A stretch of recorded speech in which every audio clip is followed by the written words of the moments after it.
नमस्कार।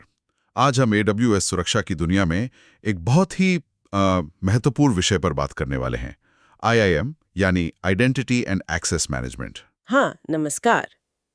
और हमारे पास जो स्रोत हैं जैसे mastering AWSI, users, groups, roles and policies, वो बिल्कुल साफ करते हैं कि ये AWS सिक्योरिटी की एकदम बुनियाद है। बिल्कुल। ये समझना कि AWS में कौन, क्या और कैसे आपके संसाधनों तक पहुंच सकता है, मतलब आपके EC2 instance, S3 bucket, databases वगैरह, ये जानना सबसे पहली और सबसे जरूरी चीज है। सही कहा। अगर ये ठीक से सेटअप नहीं है ना, तो बाकी आप कितने भी फायरवॉल लगा लें वो उतने असरदार नहीं होंगे। हाँ, और आज हम इसी बुनियाद को मतलब मजबूत करने पर ध्यान देंगे। ये समझना बहुत जरूरी है कि भाई IAM यूजर, ग्रुप और रोल में असल में फर्क क्या है और ये पॉलिसीज क्या बला हैं। सुनने में लगता है आसान है, पर यही सबसे ज्यादा कंफ्यूजन होता है। बिल्कुल, कई बार लगता है सब एक जैसा है या फिर इम्तिहान में सवाल आते हैं तो गड़बड़ हो जाती है। तो आज का हमारा मकसद यही है कि इन कॉन्सेप्ट्स को एकदम साफ कर दें, कुछ आम गलतफहमियां दूर करें और जो मेन पॉइंट्स हैं उन्हें समझें। तो चलिए शुरू करते हैं। ठीक है, तो सबसे पहले पकड़ते हैं IAM यूजर को। इसको हम ऐसा मान सकते हैं कि AWS में किसी इंसान की एक डिजिटल पहचान है ना। हाँ, मोटे तौर पर कह सकते हैं।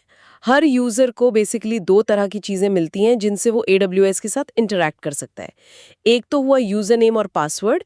इससे वो AWS मैनेजमेंट कंसोल में, मतलब जो वेबसाइट है उसमें लॉगिन कर सकता है। ओके, वेबसाइट वाला लॉगिन। हाँ, और दूसरा है एक्सेस कीज।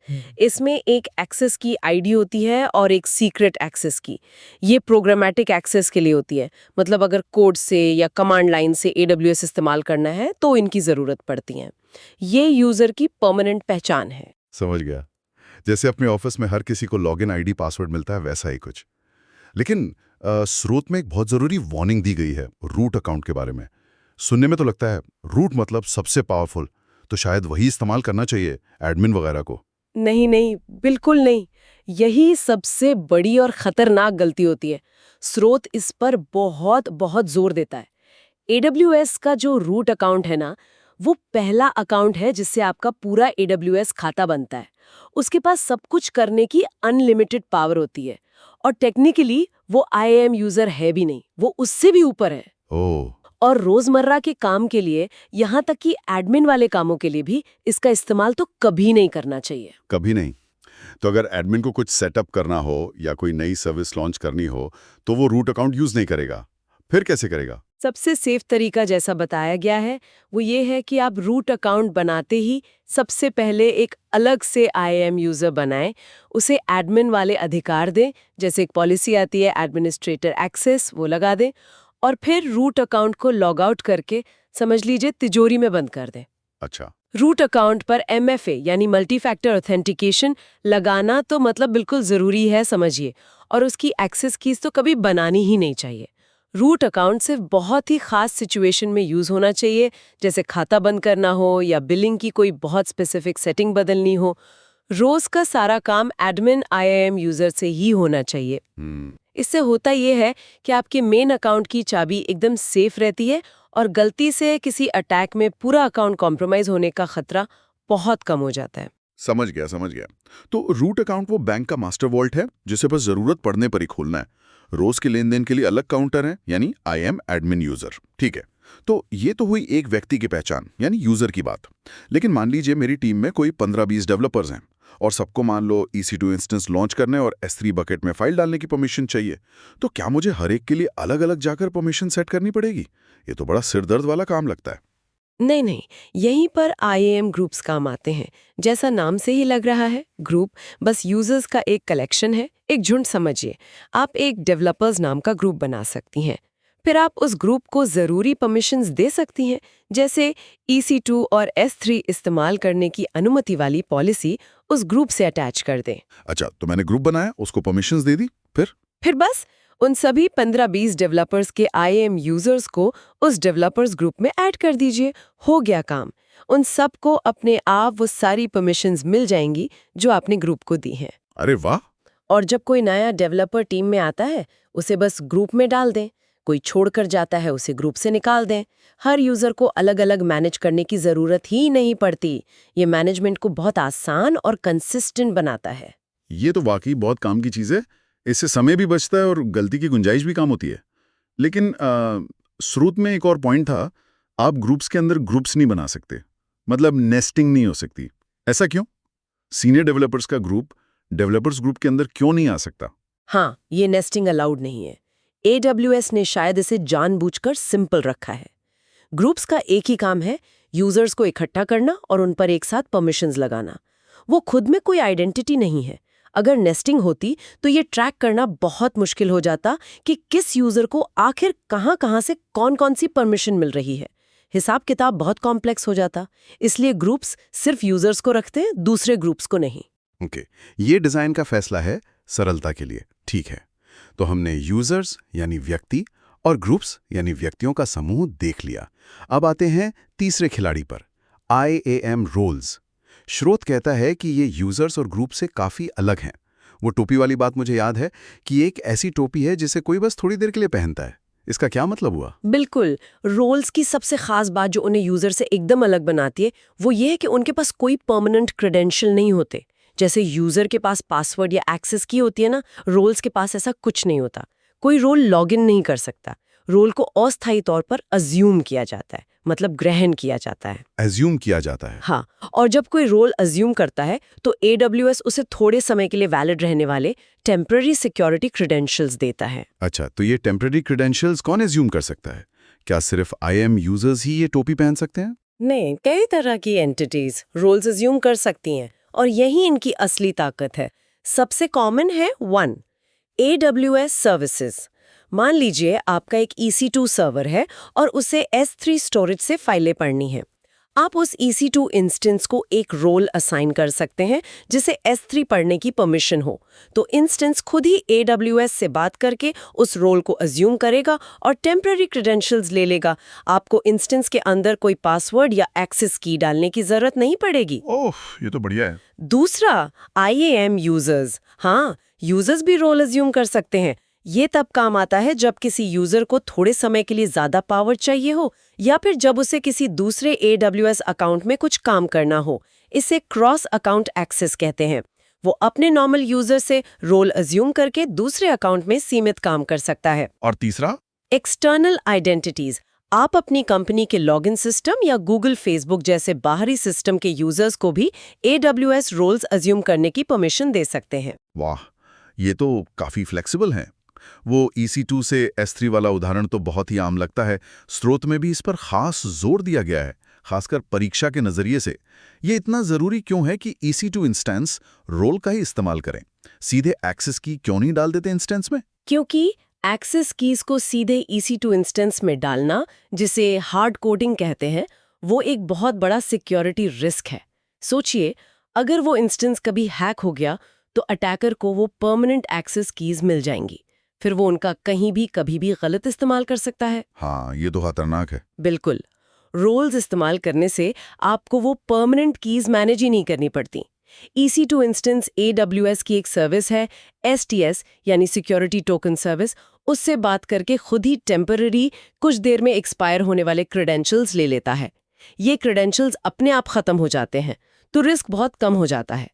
इसीलिए परीक्षा में अगर सवाल आता है EC2 को S3 तक सेफली एक्सेस कैसे दें, तो जवाब लगभग हमेशा IAM रोल ही होता है। मतलब ज़रूरत पड़ने पर एक पास लेना जो थोड़ी देर में खुद ही इनवैलिड हो जाए। समझ गया। चलिए, अब हमने यूजर्स, ग्रुप्स और रोल्स की बात कर ली। इन सबको अपना काम करने के लिए परमिशंस चाहिए होती हैं। ये परमिशंस आती कहाँ से हैं? यहीं पे पॉलिसीज का रोल आता है ना? यहीं पर पॉलिसीज का रोल आता है ना? एकदम सही कहा। पॉलिसीज ही वो असली दस्तावेज हैं जो बताते हैं कि कौन यूजर, ग्रुप या रोल क्या कर सकता है। एक्शंस, किस चीज पर, रिसोर्सेज, ये जेसन फॉर्मेट में लिखे जाते हैं। जावास्क्रिप्ट ऑब्जेक्ट नोटेशन, ये एक स्टैंडर्ड तरीका है जानकारी लिखने का जो इंसान भी पढ़ सके और मशीन भी समझ सके। जेसन। एक पॉलिसी में कई स्टेटमेंट हो सकते हैं और हर स्टेटमेंट में बताया जाता है इफेक्ट यानी अलाउ करना है या डिनाई, एक्शन जैसे EC2.startInstances या S3.getObject और रिसोर्स जैसे किसी खास S3 बकेट का नाम या मतलब सभी रिसोर्स। जेसन थोड़ा डरावना लग सकता है अगर किसी ने पहले ना देखा हो।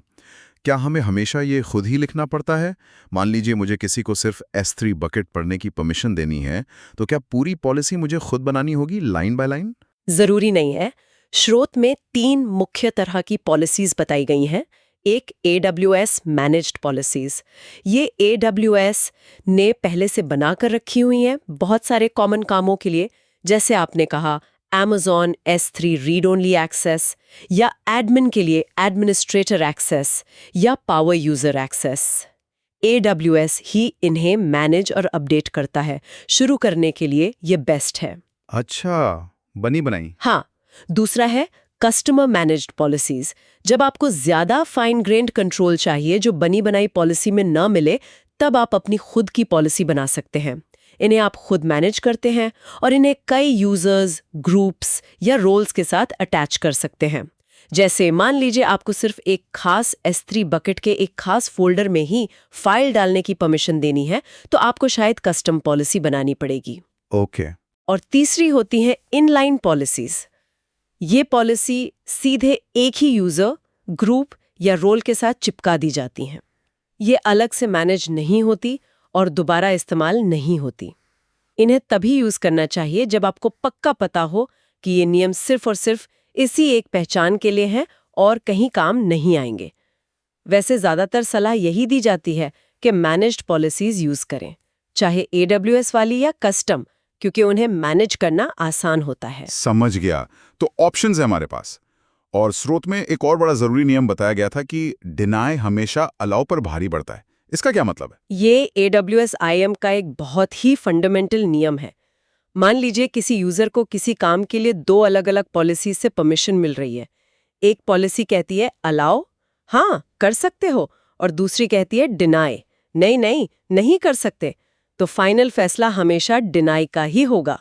उस यूजर को वो काम करने की इजाजत नहीं मिलेगी, भले ही कहीं और अलाउ लिखा हो। अच्छा। हाँ, ये सेफ्टी के लिए है। गलती से ज्यादा परमिशन न मिल जाए, इसलिए एक क्लियर डिनाई हमेशा जीतता है। और अगर किसी पर कोई पॉलिसी लगी ही ना हो जो किसी काम की इजाजत दे, जैसे मैंने एक नया यूजर बनाया और कोई पॉलिसी अटैच नहीं की, क्या वो कुछ कर पाएगा? नहीं, बिल्कुल नहीं।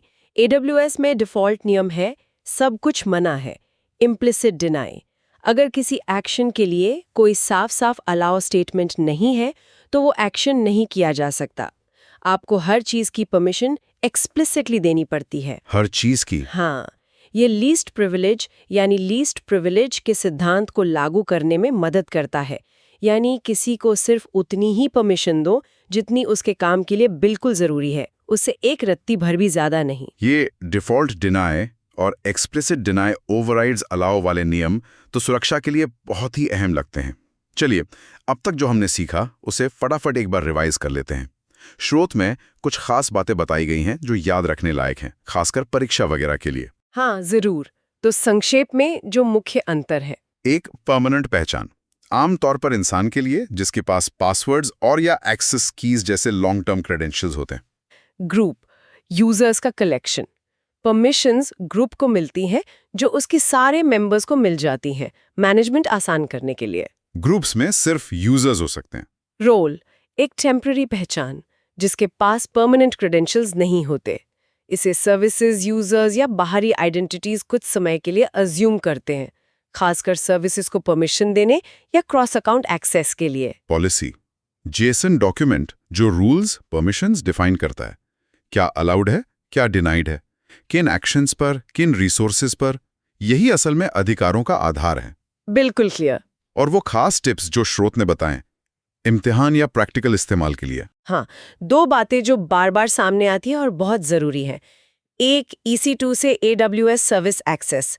अगर सवाल ये है कि EC2 इंस्टेंस को किसी दूसरी AWS सर्विस जैसे S3, DynamoDB तक सेफली कैसे कनेक्ट करें, तो जवाब लगभग हमेशा IAM रोल होगा।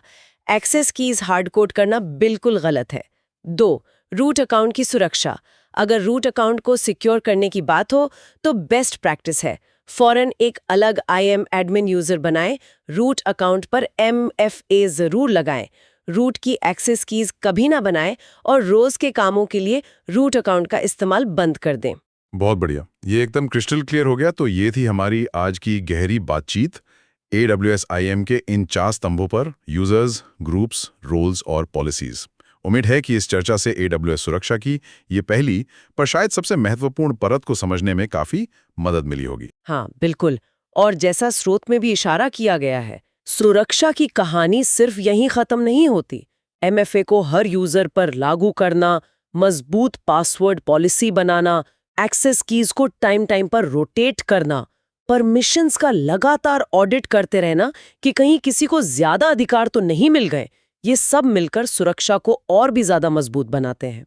लेकिन आज हमने जिस नींव की बात की, यानी आइडेंटिटी और एक्सेस का सही मैनेजमेंट, वो सबसे ज्यादा जरूरी है। सही कहा। और छोटी छोटी लगने वाली चीजें भी बहुत बड़ा असर डालती हैं, जैसे एक्सेस कीज को गलती से भी कोड में या पब्लिक रिपोजिटरी में न डालना, या वो लीस्ट प्रिविलेज का सिद्धांत, जो सुनने में आसान लगता है पर उसे असल में लागू करना लगातार ध्यान देने वाला काम है। और अंत में सोचने के लिए एक बात जो स्रोत से भी निकल कर आती है, AWS में सुरक्षा कोई ऐसी चीज नहीं है जिससे आप बाद में ऊपर से चिपका दें। ये तो सिस्टम के डिजाइन का, आर्किटेक्चर का एक अहम हिस्सा होनी चाहिए। क्या हम कभी ये सोचते हैं कि एक छोटी सी IAM पॉलिसी में की गई गलती या लापरवाही का असर कितना बड़ा हो सकता है?